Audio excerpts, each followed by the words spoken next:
Hello' friends, Orunodoi আঁচনি আপোনালোকে কেতিয়াৰ পৰা লাভ কৰিব পাৰিব আৰু ক'ত লাভ কৰিব পাৰিব হিমন্ত বিশ্ব শৰ্মা ছাৰে ক্লিয়াৰলি কৈ দিলে, সম্পূৰ্ণভাৱে কৈ দিছে যে কেতিয়া আপোনালোকে অৰুণোদয়ৰ পইচা লাভ কৰিব পাৰিব নিয়মীয়াভাৱে আৰু কেইটকা কৰি লাভ কৰিব পাৰিব তাৰে বিষয়েও হিমন্ত বিশ্ব শৰ্মা ছাৰে ক'লে। কি ক'লে হিমন্ত বিশ্ব শৰ্মা ছাৰে আজি আমি ইয়াতে ডিছকাছ কৰিম। যদি ভিডিঅ'টো ভাল লাগে লাইক কৰিব, কমেণ্ট কৰিব আৰু ছাবস্ক্ৰাইব কৰিবলৈ নাপাহৰিব।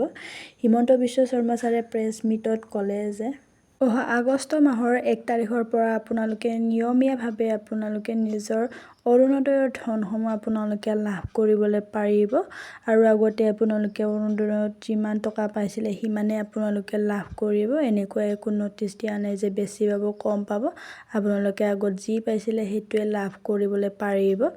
আৰু আপোনালোকে যদি বেংকটো ভালকৈ আপোনালোকে আপ টু ডেট কৰি ল'ব। অহা আগষ্ট মাহৰ 1 তাৰিখৰ পৰা আপোনালোকে আপোনালোকৰ পইচাসমূহ লাভ কৰিবলৈ পাৰিব। আৰু হিমন্ত বিশ্ব শৰ্মা ছাৰে কি ক'লে চাওঁ আহকচোন। আগষ্টৰ 1 তাৰিখৰ পৰা যোনে আগত অৰুণোদয় পাই আছিলে আগষ্টৰ 1 তাৰিখৰ পৰা তেওঁলোকে পাই থাকিব। কিন্তু মাজে মাজে আমি ক্লিনিং কৰি থাকোঁ, কোনোবা মৰা মানুহ হ'ল বাদ গ'ল, কোনোবা চৰকাৰী চাকৰি পালে বাদ গ'ল, সেইখিনি।